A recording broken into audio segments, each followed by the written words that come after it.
የሰው ልጅ ሁሉ ወደዚህ ምድር ሲመጣ የተፈጠረበት ዓላማ አለው።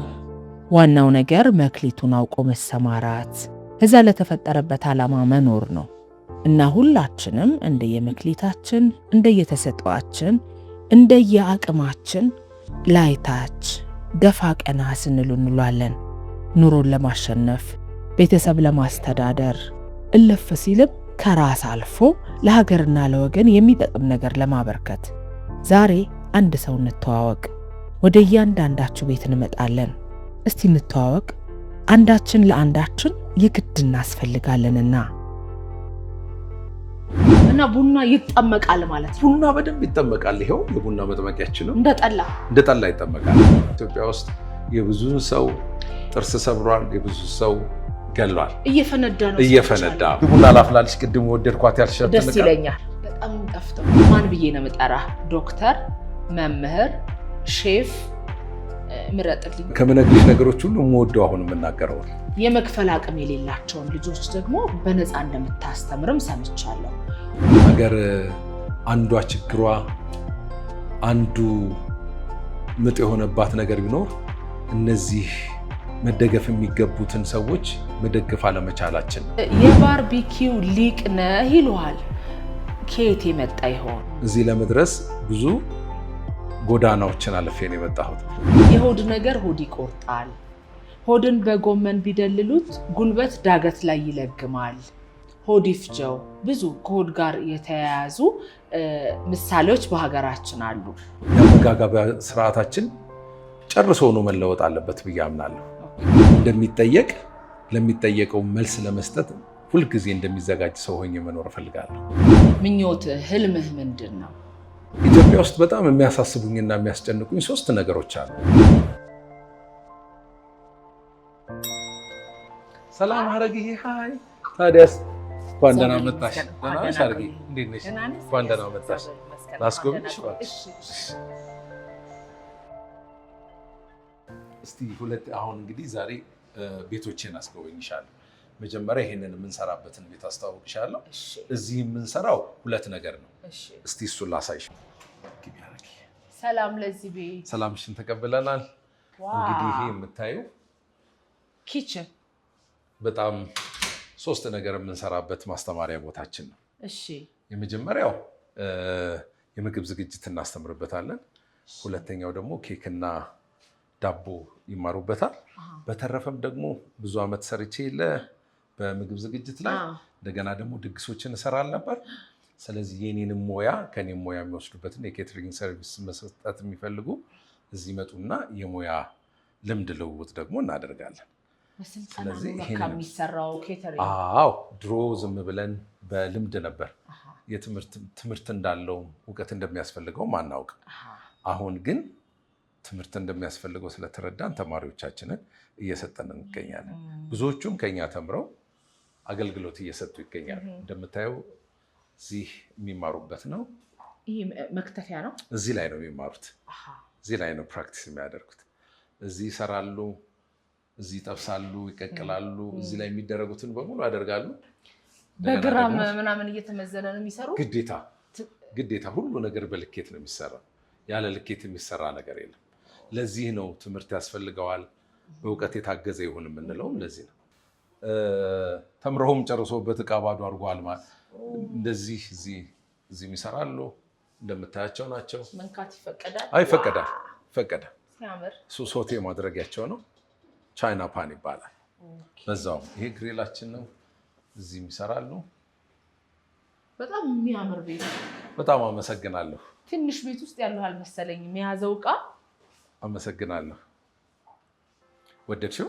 በጣም። እስቲ ቀጥሎ ደግሞ ሌላኛውን ትምህርት ቤታችንን ላሳይሽ።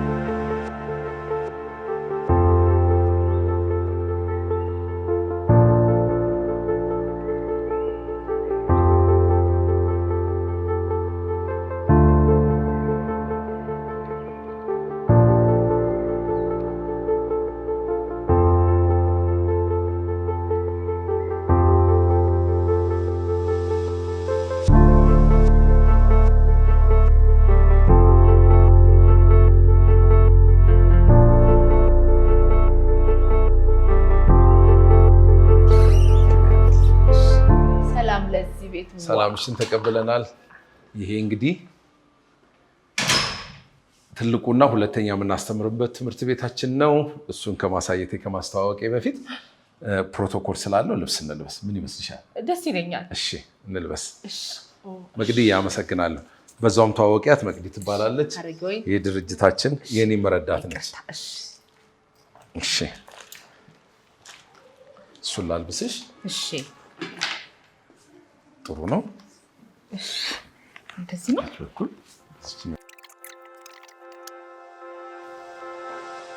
ይሄ ምንድን ነው? ለምንድን ነው እዚህ ላይ እየጻፍከው? ይሄ እንግዲህ ለእኛ አመሰግናለሁ። ይሄ ዋይት ቦርዳችን ነው ለእኛ ግላስ ቦርዳችን ነው። እዚህ ነው የምናስተምራቸው። እዚህ እንደምታዩ ቡና ምንድን ነው፣ የቡና ጥቅሙ፣ የቡና መገኛ፣ ስለ ቡና ቴዎሬቲካል ፓርቱን እዚህ ይማራሉ። እኛ ተማሪዎቻችን ስናስተምር ቡናን ማፍላት እንዲህ የመጀመሪያ ስራቸው አይደለም። ቡና ምንድን ነው፣ ቡና ከየት ተገኘ፣ የቡና አመጣጥ፣ ቡና ውስጥ ያሉ ነገሮችን ቴዎሬቲካል ፓርቱን እዚህ ይማራሉ። የቡና መገኛ። ከዛ ደግሞ ይቀጥሉና ቡናን እዚህ ይለያሉ፣ ወይም ደግሞ ካፕ ያደርጋሉ፣ ወይም ደግሞ በእኛ ቋንቋ ቡና ይቀምሳሉ። ቡና ይቀምሳሉ። ከመቅመሳቸው በፊት ቡና ይቆላሉ፣ ቡና ይፈጫሉ። የፍጭት አይነቶች ያሉ፣ የአንዱ የደቀቀው፣ የላመው ወይ ደግሞ መካከለኛው ለምን የሚጠቅማል የሚል በደንብ ቡናን እየቆሉ በተግባር ይማራሉ። ከዛ ካፒንግ ላይ ይደርሳሉ።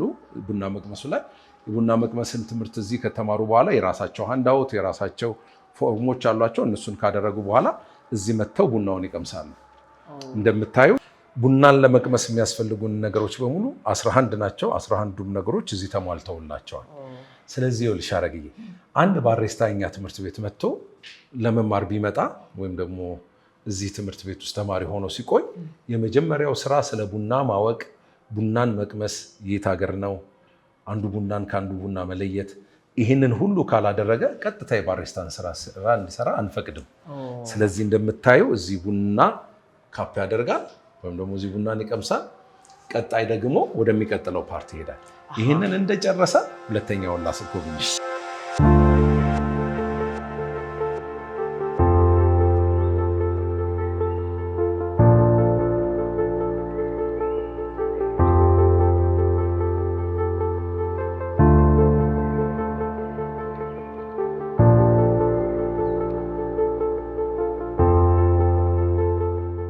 ምን እንደምናስተምር እነዚህ ሃንድ ብሮ የሚባሉትን ላሳይሽ።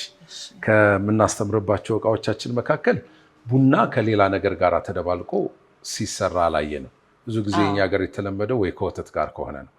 እነዚህ ግን ከቡና ጋር ተደባልቀው የሚሰሩ ናቸው። ከፈረንሳይና ከስዊዘርላንድ ነው የመጡት። ሞኖኒስ ይባላሉ። እንደርስባቸዋለን፣ አሳይሻለሁ። ይሄ ደግሞ ሳይፈን ኮፊ ይባላል። የቡና ማፊያ ነው። አሁን ከተማው ላይ እንደ አዲስ ነገር ሰው ሁሉ ተቀብሎት ቡናውም የተወደደ ሆኖ ግን ደግሞ አጠቃቀሙንና አያያዙን ስለማያውቁበት ብዙ ችግሮች ይገጥሟቸዋል። ግላስ ስለሆነ ይሄ አፐር ቻምበሩና ሎወር ቻምበሩ ብዙ ጊዜ ይሰነጠቅባቸዋል። ስለዚህ እኛ ጋር ሲመጡ በበቂ ሁኔታ እናስተምራለን። እንደምታዩ ይሄ ፕሮፌሽናል መቀመሚያችን ነው። እዚህ ጋር ያየሻቸውን እነሱን የምንቀመምበት ነው።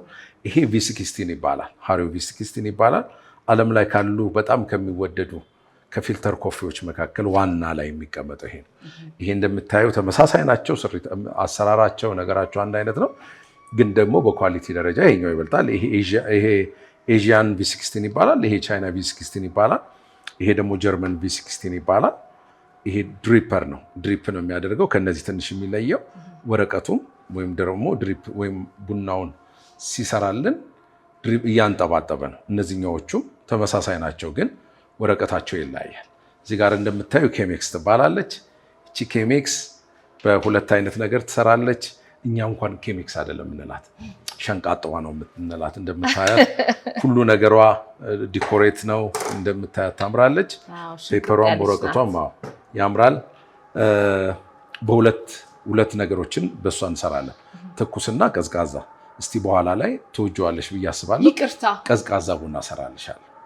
ቀዝቃዛ ቡና ብትል ታላቅ ሩጫ 2026 የሴቶች ሩጫ 2018 ልክ ነሽ አግኝቻለሁ። ምንድን ነው ያጠጣኸኝ? ልክ ነሽ። የቡና ጠላ፣ የተጠመቀ ቡና የተጠመቀ ቡና ኮልድ ብሩ ይባላል። ካስካራና ኮልድ ብሩን የቀመሽልን ወደሽዋልም ደግሞ አዎ የሆነ ፎቶም አለን ካንቺ ጋር አዎ አሳይሻለሁ። ደክሞት የመጣ ያ ሁሉ የሮጠ ሰው እሱን ሲጠጣ በሱ ሲነቃቃ ሲበረታታ ነበር። እንደሱ በተመሳሳይ በሆነ ኮልድ በሆነም በዚህም በአይስ እንሰራለን እና ቡና ይጠመቃል ማለት ነው። ቡና በደንብ ይጠመቃል። ይሄው የቡና መጥመቂያችን ነው። እንደ ጠላ ይጠመቃል።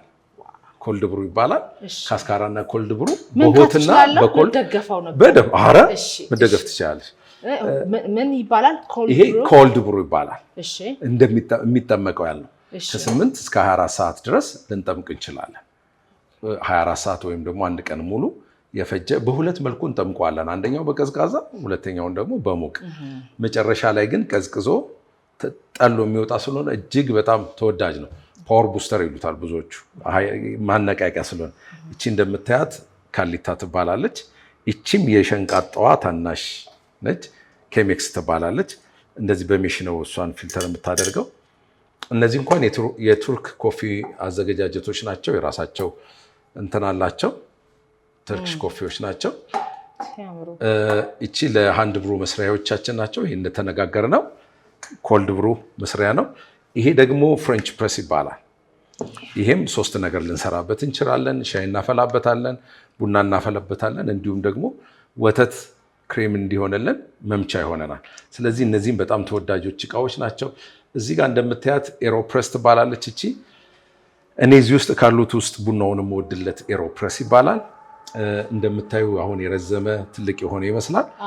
ነቃቅለን በዚች በአንድ እቃ ውስጥ አስገብተን የትም ቦታ ይዘን ሄደን ይሄንን የፈለግንበት ቦታ ልናፈላ ልናቀርብ ይሄው ይነቃቀላል። ይሄ ተመልሶ ይሄው ይሄኛው ቤልቱ የፔፐር ቤልቱ ይሄኛው ፕላንገር ይባላል። ይሄው ፕላንጀር ይባላል። ፔፐራችንን እዚህ ውስጥ ነው የምናስረው። እዚህ ውስጥ እናደርግና እቃዎቻችንን እዚህ ውስጥ ከተን ይሄው እዚህ ውስጥ እንከታታለን። እዚህ ውስጥ እንከታለን። ይሄንንም እናደርግና እቃዎቻችንን መዝጋት እንችላለን። ይሄው ስለዚህ ይሄ ፓክ ተደርጎ ወደ ፈለግነው ቦታ ይዘን መሄድ እንችላለን ማለት ነው። በቦርሳ ይገባል። አሁን መልሰን ይሄንን ወይም ደግሞ ስንፈታታው ይሄንን የሚመስል ይሆናል። እነዚህ የመፍጫ አይነቶቻችን ናቸው። እነዚህ ደግሞ ሞካፖት ይባላሉ። ሞካፖቶች ብዙ ጊዜ ቡናን ተመሳሳይ ማሽን ከሚሰራው ስፕሬሶ ጋር በብዙ ይመሳሰላሉ። ይሄ ክሬማ ያለውን በጣም ጥሩ የሆነ አፋችን ላይ ከባዲውም ጥሩ የሆነ የሚወደድ ቡናን ያፈሉልናል። ይሄ ግን አጠቃቀሙ ችግር ስላለ ኢትዮጵያ ውስጥ የብዙ ሰው ጥርስ ሰብሯል፣ የብዙ ሰው ገሏል። እየፈነዳ ቲክቶክ ላይ ይቻላል። አዎ። ስለዚህ እኛ ጋር መጥተው ተምረው እንዲጠቀሙ ደግሞ ሰዎችን እመክራለሁ።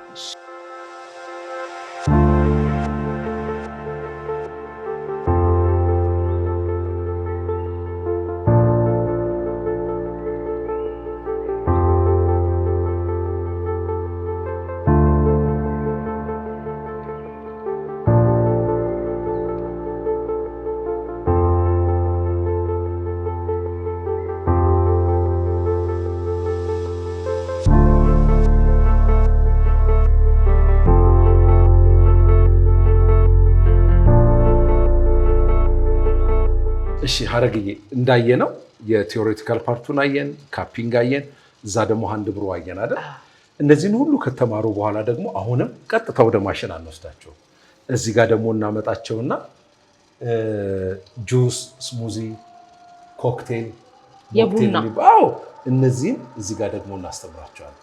ከቡና ጋር የሚሄዱ ከቡና ጋር ተደባልቀው ቅድም ያየናቸው ሞኖኒዎች የሉ እነሱ እዚህ ሀገር አይተሽ ከሆነ ሞይቶ ብትጠጪ ስፕራይት እና ፉድ ከለር በረዶ በትክክለኛው መልኩ አይሰራም። እዚህ ግን በትክክለኛው ከጁስ ስሙዚውንም ሼኩንም ሁሉንም ነገር በስነስርዓቱ በጥንቃቄ ይማራሉ። ሞኖኒ ሞይቶ የሚሰራበት እዚህ ሲራፖች አሉን ቅድም ያየናቸው። ስለዚህ እዚህ የሚገባቸውን የጁሱን ነገር ይማራሉ። አሁን እነዚህ ሰዎች ሙሉ ባሪስታ እየሆኑልን በቂ ነገር እያገኙ ነው ማለት ነው። ስለዚህ የሆነ ቦታ ቢቀጠሩ ከማሽን ውጭም ሌሎችንም ነገር መስራት ይችላሉ ማለት ነው። አላማችን ብቁ ባሪስታዎችን መፍጠር ነው። ስለዚህ እንቀጥል። ደግሞ እንግዲህ ሀረግዬ እንደተነጋገርነው እንዳሳየውሽ የኛ ጋር የሚማሩ ተማሪዎቻችንን የምናደርገው ቲዮሩን ተማሩ፣ አንድ ብሩን ተማሩ፣ ካፕ አደረጉ። እዚህ ጋርም ጁስ ወይም ደግሞ ከቡና ጋር ተዛማጅ የሆኑ ነገሮች ሰሩ። ቀጥታ ደግሞ ወደ ዋና ትምህርታቸው ወደ ማሽን ይመጣሉ። ይሄ ማሽን 3 ነገሮች ይሰራል። እንደምታዩ ማኑዋል ማሽን ነው። 3 ነገሮችን እየሰሩ ይማሩበታል። ሻይ አለ፣ የተለያዩ ሻዮችን ይሰራሉ። እዚህ ላይ ቡና አለ፣ ቡና ነክ የሆኑ ነገሮች እዚህ ላይ ይሰራሉ። እንደገና ደግሞ ወተትና ቡና የሆኑ ነገሮች እዚህ ጋር ይሰራሉ። እዚህ ደግሞ እንደጨረሱ ላቴ አርት የሚባል አለ። እንደምታዩ ሰፊ ነው ቦታችን። እዚህ ላቴ አርት በተከታታይ 15 ቀን 20 ቀን እስከ ወርም የሚቆያል እዚህ ፕራክቲስ ያደርጋሉ። ስለዚህ ተማሪዎቻችን እነዚህን ሁሉ ካሟሉ በኋላ ነው ብቁ ናቸው የምንለው። አሁን ደግሞ ይህንንም ተምረዋል ብለን አናስወጣም። የተግባር ትምህርት የተግባር ፈተና አለ። የተግባሩን ፈተና ይፈተናሉ። በሱ ጥሩ ውጤት ካመጡ እንደገና ደግሞ የቃል ፈተና አለ። የቃሉንም ፈተና ጥሩ ካመጡ እነዚህ አንድ ላይ ሆነው ተማሪዎቻችን ይመረቃሉ ማለት ነው። ይሄን ብቻም አገልግሎት ለተማሪዎቻችን አንሰጥም። ማስተማር ይሄንን ያየሽውን ነገር ብቻ አስተምረንም ወደ ቤቶቻቸው ሰርተፊኬት ሰጥተን አንሸኝም። ምንድነው በሙያችን አብረውንም የሚሰሩ አሉ። እናማክራቸዋለን። ሆቴል የሚከፍቱ ካፌ የሚከፍቱ የተለያየ ስራ ሊሰሩ አይደል እኛ ጋር የተማሩት የራሳቸውን ቢዝነስ ሊጀምሩ። ስለዚህ ፎሎ አፕ ታይም የሚባል አለ። እነሱ ቢዝነሳቸውን ከስታርታፕ ጀምሮ እስከ መጨረሻው ድረስ እስከሚሄዱ በእግራቸው እስከሚቆሙ ቢዝነሳቸውን በራሳቸው ማስተዳደር እስከሚጀምሩ ድረስ በማማከር አብረናቸው እንሆናለን። እኔ ከአንተ ጋር ቁጭ ብዬ ነው ማውራት የምፈልገው። ቡና እየጠጣን ስለአንተ በጣም ማወቅ ፈልጋለሁ። በጣም ደስ ይለኛል። አንድ ቡና ላፍላልሽ፣ ቅድም ወደድኳት ያልሻት ደስ ይለኛል። እስቲ ወደ እሱ እሺ አረግዬ፣ አሁን እንግዲህ ሁሉንም ነገር እዚህ ቤት ያለውን አሳይቼሻለሁ። አሁን እንደምታያቸው እነዚህ እስከ 18 20 ድረስ የሚደርሱ ሲራፖች አሉ። አንድ ሲራፕ እንወስዳለን። ከምትፈልጊው እቃዎች አንድ ቡና አፈላልሻለሁ። ምረጭ፣ ስቴቱ ይሻልሻል። ቅድም ሸንቃጣው አባል ምንወዳት በጣም ጥሩ እቃ ነች። በጣም ጥሩ ቡና ታፈላለች። መጀመሪያ ሜጀራችንን እናስተካክላለን። ቀጥሎ ደግሞ የውሃ ልኬቶቻችንን እናስተካክላለን። በቴምፕሬቸሩ ራሱ በምንፈልገው እዛሽ ጋር እንደሚታየው ይታያል አይደል? በ96 ዲግሪ ሴልሲየስ መፍላት አለበት ይላል። እናፈላለን።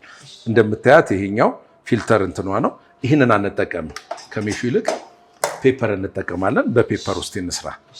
ዛሬ ደግሞ ምሰራልሽ ለየት ያለ ነው። የለመድነው ቡና ሁልጊዜ የምንጠጣው ትኩስ አይደል? ዛሬ ደግሞ በበረዶ በተለየ መልኩ አሳይሻለሁ። እኔ ውስጥ ይህን ፔፐር በስነ ስርዓት ሶስተኛው ማዕዘን ላይ እናጥፋለን።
በእውነት አየሽ፣ ቡና በብዙ መልኩ ሲሰራ አላወቅነውም እንጂ ቡናም እንደዚህ ተሰርቶ ከምናውቀው በላይ የምንወደውም ሊሆን ይችላል።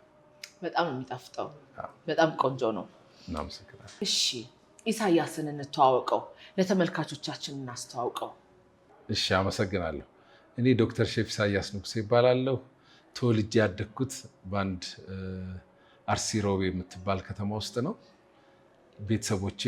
ለቤተሰቦቼ 6ኛ ልጅ ነኝ፣ ወይም ደግሞ የመጨረሻ ልጅ ነኝ። ስሜን ያገኘሁት ወይም ደግሞ አሁን ያየሽውን የትምህርት ቤት ስም ቀመሻ የሚለውን ያገኘሁት እዛች ሀገር እኔ ተወልጄ ነው። ቀመሻ ማለት ምን ማለት ነው? የአባቴ ስም አይደለም እንዴ? ቀመሻ አባቴ ስም አይደለም። እሺ፣ የእኔ ሌላኛው ቅጽል ስሜ ነው። በጣም በጣም በጣም የምወደው ስሜ ነው። ትንሽ ላብራራለሽ። ተወልጄ ያደግኩበት ሀገሬ በ3 ምግብ ይታወቃሉ። በተለይ በገንፎ፣ በጭኮና በቀመሻ። ቀመሻ የሚባል ምግብ አላቸው። ቀመሻ ምግቡ ነው? አዎ፣ ባህላዊ ምግብ አላቸው። እኔ በተወለድኩበት ጊዜ አካባቢው ላይ የሚኖሩ የቤተሰብ ወዳጆች፣ ቤተሰቦች በሙሉ ሁሉም ሰው ሳይነጋገር ሁሉም አንድ አይነት ስጦታ ይዞ መጣ። ገንፎ፣ ቀመሻ የሚባለውን ገንፎ። ስለዚህ ቤተሰብ በላው፣ ሁሉም በላ፣ ተረፈ። የሚሆነው ድረስ እስኪታጣ ድረስ ተረፈ። ስለዚህ እዛ ሀገር ያሉ ባላባቶች ምን አሉ? ይሄ ለም ነው፣ ይሄ ጥሩ ነው፣ መጨረሻውን ፍጻሜው ያማረ ነው ሲሉ ቀመሻ፣ ዘሩም አበሻ ደግሞም የመጨረሻ ብለዋሉ ይባላል። እና የመጨረሻ ልጅ ነህ? የመጨረሻ ልጅ ነኝ። ስለዚህ ይህንን ስም ሁሌ እመኝ ነበር። አንድ ቦታ ላይ ሳድግ፣ ጥሩ ቦታ ስደርስ አንድ ካምፓኒ በቀመሻ እንደምመሰርት አስብ ነበር። ስለዚህ አሁን ጊዜው ደረሰና ቀመሻ የሚል የቡና ትምህርት ቤት፣ ቀመሻ የሚል የምግብ ዝግጅት ትምህርት ቤት ከፈትኩ። በጣም ደስ ይላል። ላስቀምጠው ነው። አንድ ነገር ማንበብ ፈልጌ ነው። እሺ። እህትህ የነገረችኝን ነገር ስለአንተ በቃሌ ሊይዘው አልቻልኩም። ስለዚህ ጽፌዋለሁ። የመጀመሪያ ዲግሪህን በዓለም አቀፍ ጥናትና የውጭ ግንኙነት ወስደሃል። በሊደርሺፕ ማኔጅመንት እንዲሁም በቲዮሎጂ ደግሞ 2 ማስተርሶችን ይዘሃል። በሊደርሺፕ ማኔጅመንት እና በኮሚኒቲ ዲቨሎፕመንት 2 ፒኤችዲ ሰርተሃል። ከምግብ ዝግጅት ጋር ተያይዞ ዲፕሎማ አለ። እዚህ መጥቻ አረጋግጫለሁ። ፔስትሪ እና ቤከሪ ዲፕሎማ አለ። አሁንም እየተማርክ ይመስለኛል። ትምህርት ላንተ ያለው ትርጉም ምንድን ነው? እድሜህን ሙሉ ተማሪም ተመራማሪም ነህ ማለት ይቻላል። ስለ ትምህርት እንዲህ በጣም አስፈላጊነትና ይህን ያህል እንድትማር የገፋ ከቤተሰብህ ወይ ካስተዳደግህ እንዲህ ሲሪየስሊ እንድትይዘው ያደረገህ ማን ነው? በጣም ጥሩ ጥያቄ ነው። የኔ ትምህርት መውደድ የሚጀምረው ከኔ አባት ምክር ነው። አባት አሉኝ። እጅግ በጣም የተወደዱ አባት አሉኝ። አንቱ ነው የምትላቸው? አዎ፣ አባቴን አንቱ ነው የምላቸው። በቤት ካልሆነ በስተቀርም በጣም የተከበሩ በጣም የሚወደዱ ስለሆኑ አንቱ ላቸዋለሁ። የኔ አባት 6 ልጆች አሏቸው እንደነገርኩሽ። 6 ልጆች ብቻ ይኑሩ እንጂ ቤት ውስጥ 6 ልጅ ብቻ አልነበረም የሚኖረው። ከተለያዩ ቦታ አምጥተው የሚያስተምሯቸው የሚያሳድጓቸው ነበሯቸው። እነዛ ደግሞ ትልልቅ ቦታ ላይ ዛሬ ደርሰውላቸዋል። ሁልጊዜም ሲናገሩ እንደነሱ እንድትሆኑልኝ፣ እንድትማሩ፣ ስሜን እንድታስጠሩ ፈልጋለሁ ይላሉ። ከልጆቻቸውን መካከል እኔ ልነጠለው ደግሞ አንተ ነህ በትምህርት የምታስጠራኝ፣ ወደፊት ጥሩ ቦታ ደርሰህ ተምረህ ሳስመርቅ ማየት ፈልጋለሁ ይላሉ። ግን የአጋጣሚ ነገር ሆኖ እግዚአብሔርም ረድቶኝ በእያንዳንዱ ምርቃቴ ላይ አባቴ በክብር ተገኝተው አስመርቀውኛል። እናትስ? እናቴም አባቴም ተገኝተው አስመርቀው። በጣም ደስ ይላል። ይሄ በጣም ደስ ይላል። ይሄን ሁሉ ትምህርት ተምረህ ደግሞ ያው ሙያ ተሰበስባለህ እና ብዙ ስራዎችም የገባ ይመስለኛል። ትክክል ነኝ? በጣም ብዙ ስራዎች ሰርቻለሁ። ኧረ እስኪ የስራ ህይወትህ እንደማጫውተኝ። እንግዲህ እንደነገርኩሽ አሁንም ተመልሼ ለስራም ፍቅር እንዲያድርብኝ ካደረጉኝ መካከል አባቴ ናቸው። አባቴ ስራ ሰው ናቸው። ድሬዳዋ ውስጥ አለ የሚባል ነጋዴ ነበሩ። ስለዚህ እሳቸው እየነገዱ ልጆቻቸውን ያሳድጉ፣ ቤተሰባቸውን ያስተዳድሩ ነበር። እሱም ደግሞ አልሆነም። በድንገተኛ አደጋ እሱ ሲጠፋ ልጆቼ ሀብቶቼ ናቸው ብለው ደግሞ ተመልሰው ፎቶግራፍ ማንሳት ጀምረው በከተማው ወይም ደግሞ በአርሲ ክልል በአካባቢው የታወቁ የመጀመሪያ ፎቶግራፈር ሆነው ያነሱ ይሰሩ ነበር። እንደዚሁም ይህም ብቻ እንደው በዚሁም ብቻም አይደለም የተቀመጡት፣ ጎበዝም ገበሬ ናቸው። ጎበዝም ደግሞ ከብት አርቢ ነበሩ። ስለዚህ እነዚህን ሁሉ ስራ የሚሰሩት በእኛ በልጆቻቸው ነው። መስራት እንደሚያጠነክር፣ መስራት ቤተሰብን እንደሚለውጥ፣ መስራት ለብዙዎች የሚጠቅም ሰው እንደሚያደርግ ይመክሩን ነበር። ስለዚህ እኔም ሳድግ በእሳቸው ምክር አለፍኩ መሰለኝ። በጣም ብዙ ስራዎችን ሰርቻለሁ። ግብርና ከአባታችን ጋር አርሰናል፣ አጭደናል፣ ወቅተናል፣ ከምረናል። ስለዚህ ለመልካም ነገር አድርገናል። ሼፍ ለመሆኔ ምክንያት አንዱም እሳቸው ናቸው። እንደው ሌላ ጊዜ የምነግርሽ ቢሆንም አንዱ ምክንያት የሳቸው ናቸው። ስራ እንድንሰራ እንድንወድ ያደርጋሉ። ብዙ ከብቶች አሏቸው። ብዙ ከብቶቹን እኛን የምናልበው እኛን የምንጠብቀው የከብቶቹን የሚመለከት ነገር በሙሉ እኛ ነበር። ስለዚህ ከዛም ስወጣ ወደ ዩኒቨርሲቲም ስመጣ ማረፍ የሚችል ሰው ወይም ደግሞ የሚቀመጥ አይነት ሰው አይደለሁም። እሰራ ነበር፣ ብዙ ስራዎችን እሰራለሁ። አንዳንድ ሰዎች የባርቢኪው ሊቅ ነህ ይሉሃል። ከየት የመጣ ይሆን? አዎ እንግዲህ ሼፍ ሆኜ በብዙ ሙያ ውስጥ እና ሼፍ ሲባል አንድ ነገር ብቻ የሚሰራ አይደለም። ይህን ስምም ለማግኘት ብዙ ስራዎችን ማለፍ ይኖርብናል። ነገር ግን እኔ ደግሞ ብዙዎች ይህንን ነገሬን ይወዱልኛል። ባርቢኪው ስሰራ ደስ ይላቸዋል እና ትልልቅ ቦታዎችም እየተገኙ ባርቢኪው እሰራለሁ።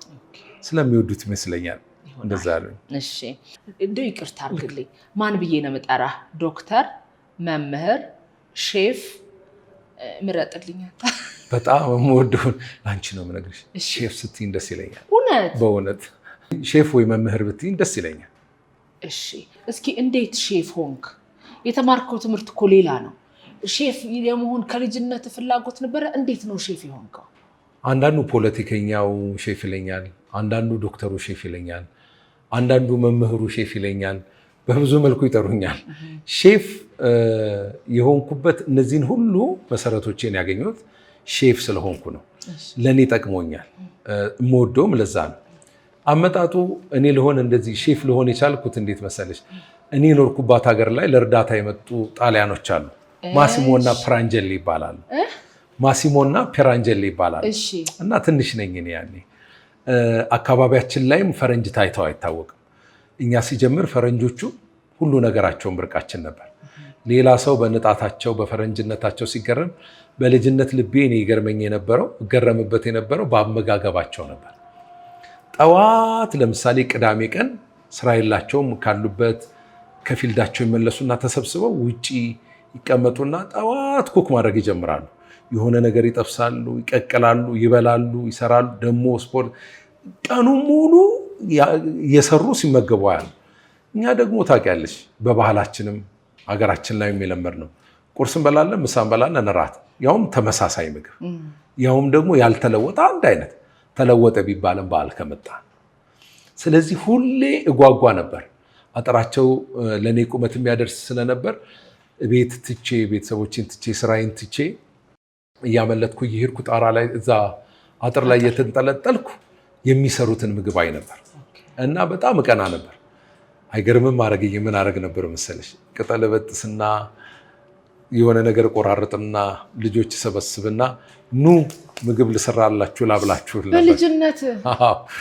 ስለዚህ ምግብ አሰራር የምግብን ነገር ፍቅሩ ይኖረኝ ጀመር። አስብ ጀመር፣ እንዴት ነው የሚሰሩት ምንድን ነው። ከዛም የልቤን ሀሳብ አዩ መሰለኝ። ድግግሞሹን ሳዩ አስገቡኝ ወደ ግቢያቸው። መላክ ጀመሩ፣ እንላካቸው ጀመሩ። ወንድሜ ደግሞ በጣም ይቀርባቸው ስለነበር ያስገቡን አንዳንድ ነገሮችን። የመጀመሪያ ጊዜ ጣፋጭ ነገር የቀመስኩትም እነሱ ጋር ነው፣ ቾኮሌት የሚባለው። ስለዚህ በቃ እጓጓ ነበር። ድሮ ስጠየቅ እነሱ ሳይመጡ ስጠየቅ ዶክተር ሆናለሁ ነበር የምለው። ወደፊት ስታድግ ምን ትሆናለህ ሲባል ዶክተር ነበር የምለው። እነሱ ከመጡ የምግብ ነገሩን ካየሁ በኋላ ደግሞ ቋንቋ የተለወጠ። ወደፊት ስታድግ ምን ትሆናለህ ሲባል ዶክተርና በምግብ የሚያክብ ምግብ የሚያበላ ዶክተርን ነበር። እና እያደግኩ ሲሄድ አካባቢ ላይ ላሉ በብዙ ህይወት ውስጥ ስላለፍኩ አካባቢ ላይ ላሉ ለመምህራኖቼ ምግብ አበስል ነበር። ምግብ አበስል፣ እንጀራ ጋግር፣ ወጥ እሰራላቸው ነበር። እንደውም ይሻሙኝ ነበር። የሚቀጥለው ቅዳሜ እኔ ጋ ነው እሱ ይላሉ። አይ አንተ ጋር ሳምንት መጥቷል እኔ ጋ ነው ይላሉ። አይ አንተ ጋር አልመጣም። አይ በቃ ዛሬ አንድ ላይ ተሰብስበን የእሱን ምግብ አንተ ጋ ነው የምንበላው ተብሎ እንደዚህ ነበር የሚባለው። ይሄ ነገር ይሄ ፍቅር እያደገ ሲሄድ አዲስ አበባ ገባሁ።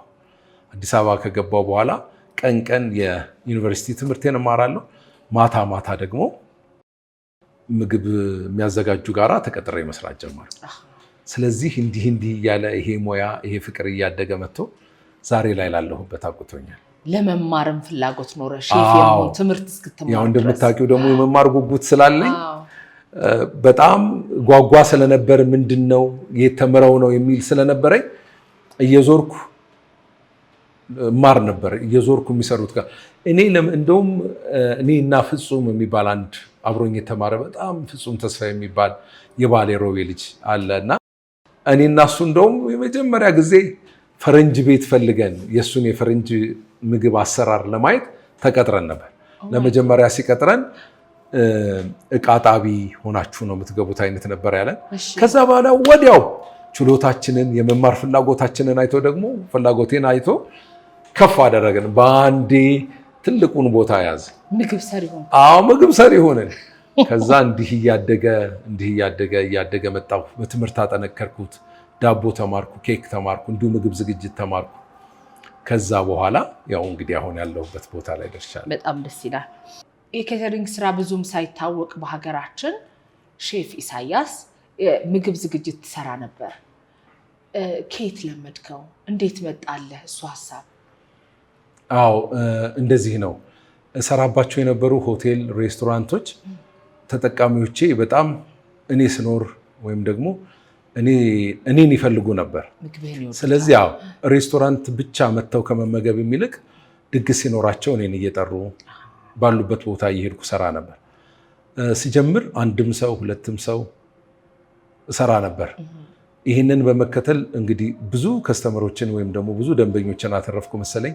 ኮካኮላ፣ ቢጂአይ፣ ካስተል ትልልቅ ድርጅቶች ኤምባሲዎች እየጠሩኝ በጣም ቆየ። ድግሶችን እደግስ ጀመር። በዛ የተነሳ ነው ኬተሪንግን መስራት የጀመርኩት።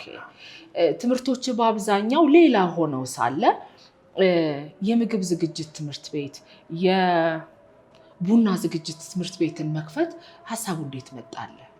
ጥሩ ጥያቄ። ከምነግርሽ ነገሮች ሁሉ የምወደው አሁን የምናገረው ነው። እኔ እንደዚህ አስባለሁ። ሰው ሁሉ እንዲለወጥ በብዙ ነገሩ እንዲለወጥ እፈልጋለሁ። የሚሰራ ሰው መፍጠር እፈልጋለሁ። ስለዚህ በማደራጀውም በምሰራውም በማስተምርበትም ቦታ ሰዎች በሙያ ብቁ እንዲሆኑ ራሳቸውን የቻሉ እንዲሆኑ እመኛለሁ። ስለዚህ ሰዎች ይጠይቁኛል፣ ያንተን ሙያ ያንተን ነገር የት መማር እችላለሁ የሚል። ይሄ ተደጋጋሚ ሲሆን እኔም ሀሳብ ነበረኝ፣ አቅድ ነበር። ጊዜውና ሁኔታው ሳይመቻች ቀረ እንጂ አሁን ግን ጊዜና ሁኔታው ሲመቻች የሰውም ጥያቄ እያየለ ሲመጣ እንደዚህ አይነት ትምህርት ቤቶችን መክፈት ቻልኩ። ምን ያህል ጊዜ ሆነ ይሄ ትምህርት ቤት ከተከፈተ? 2 ዓመቱ ነው። ይሄ ሁለተኛ ዓመቱ ላይ ነን ያለ ነው። የመክፈል አቅም የሌላቸውን ልጆች ደግሞ በነፃ እንደምታስተምርም ሰምቻለሁ። ይሄ ሀሳብ ለምን መጣልህ? ለምን በነፃ ታስተምራለህ? አዎ እኔ አዲስ አበባ ዩኒቨርሲቲ ወይም እዚህ ለትምህርት ስመጣ የሚያስተምረኝ አልነበረም። እንደነገርኩሽ ያለፍኩባቸው የመጣኋቸው መንገዶች እንደዚህ ይሄ ኒዴን የሚሞሉ አልነበሩ። ስለዚህ እኔ ደግሞ ከአባቴ የተማርኩት ስራ ስለሆነ መቀመጥም አልፈልግም። ብዙ ስራዎችን እሰራለሁ። እኔ በጣም በብዙ ችግሮች ውስጥ አልፌያለሁ። እዚህ ለመድረስ ብዙ ጎዳናዎችን አልፌ ነው የመጣሁት። እኔን የሚመስሉ መማር የሚፈልጉ ነገር ግን የመማር እድል ያጡ እንዳለው አውቃለሁ። እኔ እንዳጣሁት እኔም ደግሞ በሆነ ጊዜ እንዳገኘሁት ማለት ነው። ስለዚህ ለምንድን ነው እኔን ለሚመስሉ መማር ለሚፈልጉ የመማር እድል ማላመቻቸው ብዬ አስብ ስለነበር ትምህርት ቤቱን እንደከፈትኩ የከፈትኩት የሚገርምሽ የመጀመሪያ ተማሪዎቼ ከፍለው የተማሩ ተማሪዎች አልነበሩ። አዎ ለብዙ ጊዜ ከፍሎ የሚማሩ ተማሪዎች አልነበሩ። እንደዚሁ ከብዙ ቦታ ሰብስበን በነፃ እናስተምራቸው የነበሩ ተማሪዎች ናቸው። እስከ ዛሬ ጉዞ ምን ያህል ስኬታማ ልጆችን አብቅተሃል? በጣም ብዙ።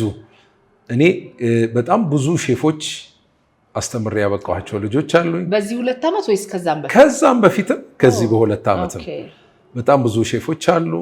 በጣም በቅርብ ጊዜ ደግሞ በጣም ብዙ ባሪስታዎች ከዚህ ትምህርት ቤት ተመርቀው ወጥተው ግማሹ የራሱን ትምህርት ቤት ከፍቷል፣ የስራ ቦታ ከፍቷል። አንዳንዱ ደግሞ ተቀጥሮ እየሰራ በጥሩ ክፍያ እየተከፈለዋል። መክፈል የማይችሉ ልጆችን አምጥተህ ልታስተምር መስፈርትህ ምንድን ነው? አዎ በሁለት መልኩ እነዚህን ሰዎች እናገኛለን። የመጀመሪያው ይህንን ትምህርት ቤት እንደከፈትን ለመንግስት አሳስበን መንግስት ፈቃዱንም ሲሰጠን ከኛ ጋር መስራት እንደሚፈልጉ እኔንም ስለሚያውቁ የኔን ሞያ ለሌሎች መስጠት እንደምፈልግም ስለሚያውቁ ችግረኛ ተብለው በዚህ በክፍለ ከተማ ውስጥ የታወቁ እነዛን ሰዎች አምጥተው ይልኩልኛል፣ አስተምራለሁ። ሁለተኛ ደግሞ ጀነሲስ የሚባል የእርዳታ ድርጅት አለ።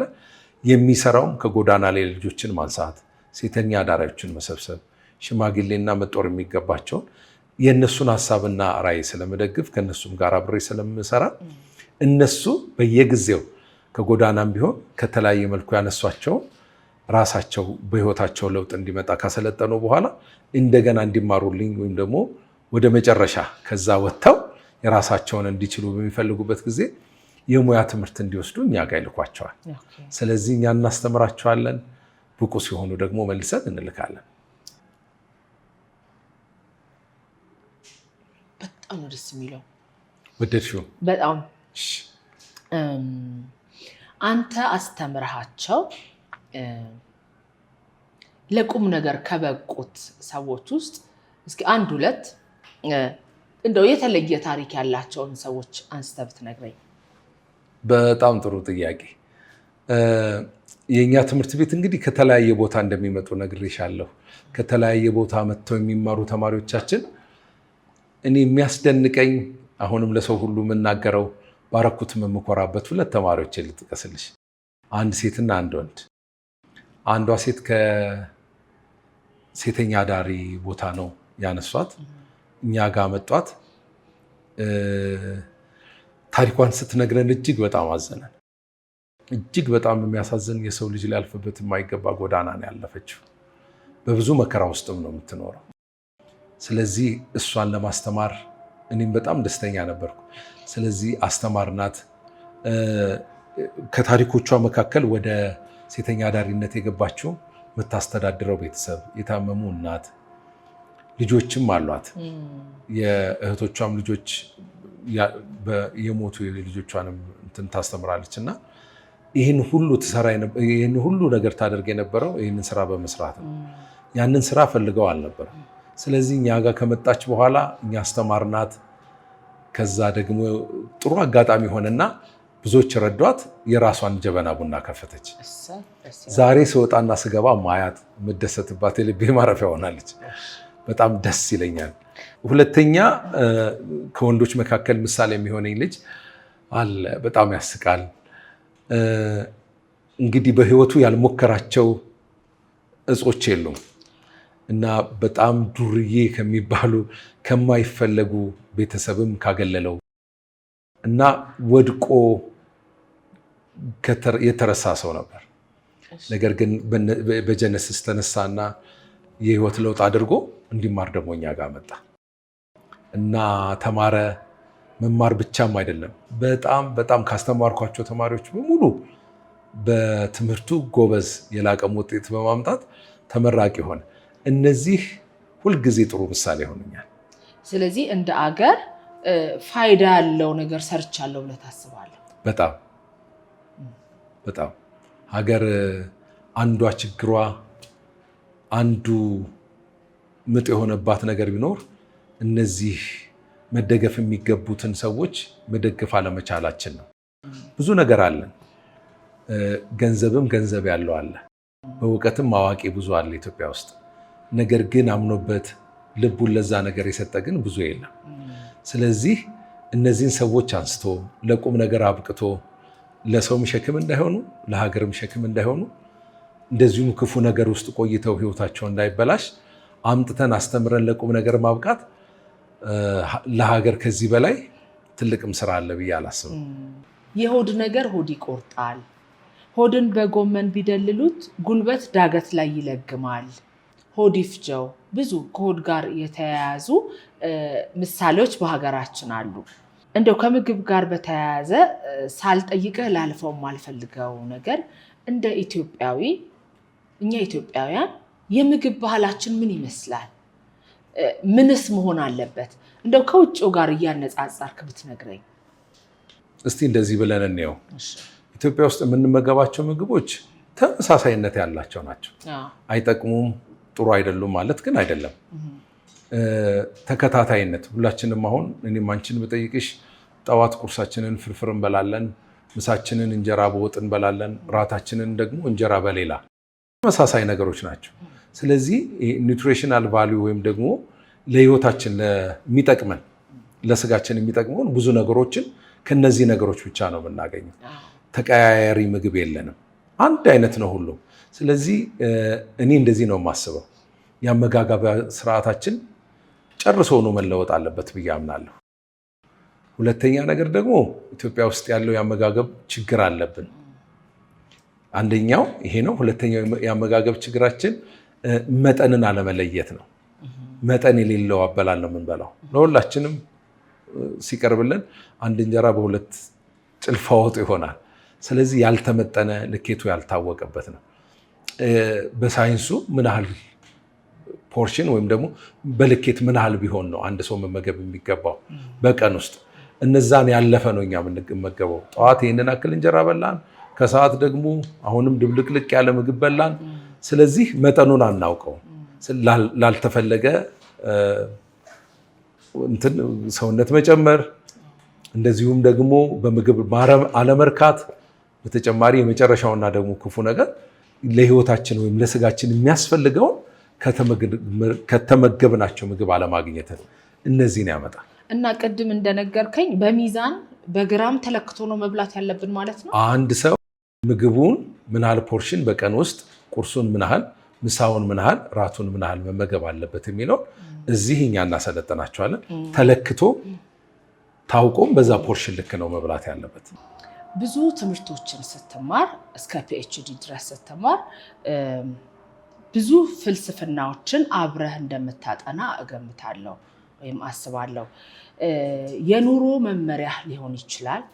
የኔ ፍልስፍና የምትለው ምንድን ነው? ይኖር ይሆን? የራሴ ፍልስፍና ባይሆንም የራሴ መርህ ግን አለኝ። ይህንን የሚያገኘውት ከመጽሐፍ ቅዱስ ነው። መጽሐፍ ቅዱስ ላይ ምን ይላል? ለሚጠይቋችሁ ሁሉ መልስ ለመስጠት ዘወትር የተዘጋጃችሁ ሁኑ ይላል። እንደዚህ አስባለሁ እኔ፣ ወይም እንደዚህ አምናለሁ። በኑሮዬ በምኖርበት ጊዜ እግዚአብሔር ለመኖር በፈቀደልኝ ዘመን እንደሚጠየቅ ለሚጠየቀው መልስ ለመስጠት ሁልጊዜ እንደሚዘጋጅ ሰው ሆኜ መኖር እፈልጋለሁ። ይሄ ነው የኔ ህይወት ፍልስፍና። ቤት ውስጥ መቼም የአንተ ቤተሰቦች በሌላ ሰው እጅ የተሰራ አይበሉም ነው? ባለሙያ ቤት ውስጥ አይሰራም? ባለሙያ ቤት ውስጥ ይሰራል። ነገር ግን ብዙ ጊዜ እንደሚታወቀው እኔ ለምሳሌ ቀን ሳስተምር ውላለሁ፣ ስሰራ ውላለሁ፣ ማታ ግን ስገባ ይደክመኛል። ቢሆንም ግን እኔን በሚመስል የቀረስኳት አጋዥ አለችኝ። ስለዚህ ራሴን በሌላ ውስጥ አገኛለሁ፣ ጥሩ ምግብ እመገባለሁ። ግን ባለሙያ ቤት ውስጥ ይሰራል። ኧረ እሺ፣ በቀጣይ ሀሳብህ፣ ምኞትህ፣ ህልምህ ምንድን ነው? እንደው ይህንን ጥያቄ ይህን ትምህርት ቤት በሚመለከት እንኳን ለመመለስ ልሞክር። ኢትዮጵያ ውስጥ በጣም የሚያሳስቡኝና የሚያስጨንቁኝ 3 ነገሮች አሉ። ሁልጊዜ ሰዎች ለዚህ ጥያቄ መልስ ሲያገኙ አላይም። ለምሳሌ አንድ የወለደች እናት እሷ በወለደች ጊዜ ምን እንደምትመገብ አታውቅም፣ አንደኛ። ሁለተኛ ነገር ደግሞ የወለደችውም ልጅ ምን ተመግቦ እንደሚያድግ አታውቅም። ይሄ በጥያቄው ሁሉ ሰው የሚጠይቀው ሁሉም ቤት ውስጥ ያለ ጥያቄ ነው። ያደገ ልጅም ካላት ምንድን ነው ምሳ ወደ ትምህርት ቤት ሲሄድ የምቋጥርለት ጭንቀት ነው። ጠዋት ትላንትናም ይህንን የቋጠርኩት ዛሬም ይህን ቋጥርለት ከራስ ጋር ሁልጊዜ የኔ ሀሳብ የኔ ዓላማ አሁን ይሄንን ነው። እንደገና ደግሞ ተመሳሳይ የታመሙ ሰዎች በሐኪም የተለየ ምግብ እንዲመገቡ የተለየ ክትትል የሚደረግላቸው ሰዎች አሉ ከተማችን ላይ። ሁሉም ሰው አለ። አንዳንዱ ስኳር ህመምተኛ፣ የደም ግፊት፣ የካንሰር ብቻ በብዙ ህመም ውስጥ ያሉ አሉ። ሐኪም እንድትበሉ እንዳትበሉ ይሄንን ብሎ የሚነግራቸው አለ። ያንን ምግብ ቤታቸው ሲመገቡ የሚያዘጋጅላቸው ስለሌለ የቤት ውስጥ የተገኘው ቤት ያፈራውን ይመገባሉ፣ ህመማቸው ይባባሳል። እንደዚህ የሚል ሀሳብ ይዤ ነው የተነሳሁት። የአጭር ጊዜም የረጅም ጊዜም እቅዶቼ ውስጥ እዚህ ውስጥ ነው የሚካተቱት። እኔ ሀገር ውስጥ ሰራተኞቻችሁን ወይም ደግሞ ቤት ውስጥ የሚያግዙ አጋዦቻችሁን ስጡኝና ባለሙያ አድርጌ ልመልስላችሁ። አንድ ይህንን ነው። የታመመም ደግሞ ቤተሰብ ያለው ከታመመ ቤተሰብ ውስጥ ብዙ ጊዜ የታመመውን የሚንከባከብ ካለ እሱን ወደ እኔ ላኩትና እኔ ለዛ ሰው የሚመች ምግብ አዘጋጅ ወይም ደግሞ የሚሆነውን ነገር የሚያቀርብለት ሰው ብቁ ሰው አድርጌ ልመልስላችሁ የሚል ነው። በልጅነትህ በምግብ አክማለሁ እንዳልከው አሁን ዶክተር ሆነሃል። አሁንም አዎ። ስለዚህ በምግብ ልታክምልን ማለት ነው። አዎ ይሄ ነው ምኞቴ። እኔ ግን አንተ ጋር መማር እፈልጋለሁ። ቡና ሳይሆን ምግብ ጭምር መማር እፈልጋለሁ። ሁሉንም ማስተምርሻለሁ። እህትህ ምን እንዳለችኝ ይሄ የመጨረሻ ነው። እህትህ ምን እንዳለችኝ ሁሌ እንደተማረ ነው ሲመረቅ እጠራለሁ አለችኝ። እሱን ማስመረቅ ነው ስራዬ እና ትምህርት የሚያቆም አይመስለኝም አለች። አሁንም እየተማርክ ነው አይደል? አዎ። ትምህርት ይቀጥላል። እስከ መጨረሻው ቀን ድረስ ትምህርት ይቀጥላል። መማር አላቆምም። በጣም ነው ደስ የሚለው። በጣም አመሰግናለሁ ስለሰጠኸኝ ጊዜ። እግዚአብሔር ያክብርልኝ። አንቺም አክብረሽን ስለመጣሽ በቀመሻ ባሪስታ ስኩል ስም በጣም ላመሰግንሽ እፈልጋለሁ። እንደው ለተመልካቾች ማለት የምትፈልገው ነገር ካለ ይሄው ንገራቸው እስኪ። እሺ፣ ዶክተር ሼፍ ኢሳያስ እባላለሁ። የቀመሻ ባሪስታ ስኩል እንዲሁም የቀመሻ ምግብና ኬክ ዝግጅት ትምህርት ቤት በተጨማሪም ደግሞ የዳያኑ ኬተሪንግ ሰርቪስ አገልግሎት ሰጪ የዚህ ካምፓኒዎች ባለቤት ነኝ። ሁላችሁንም ወደዚህ ትምህርት ቤት ወደዚህ ሙያ ልትመጡ ጋብዛችኋለሁ። ኑ፣ እናንተም ብቻም አይደለም አጋዦቻችሁንም አምጡልኝ፣ ባለሙያ አድርጌ ልመልስላችሁ። እናንተም ኑና ባለሙያ ሆናችሁ ተመለሱ። አመሰግናለሁ። እጅግ በጣም አመሰግናለሁ። አመሰግናለሁ አርግዬ፣ መጥተሽ ስላየሽ ቤታችንን ስለጎበኘሽ በጣም እጅግ በጣም አድርጌ አመሰግናለሁ። እኔም በጣም አመሰግናለሁ። መጥቼ እማራለሁ። ደስ ይለኛል። እኔ ተማሪ ነኝ።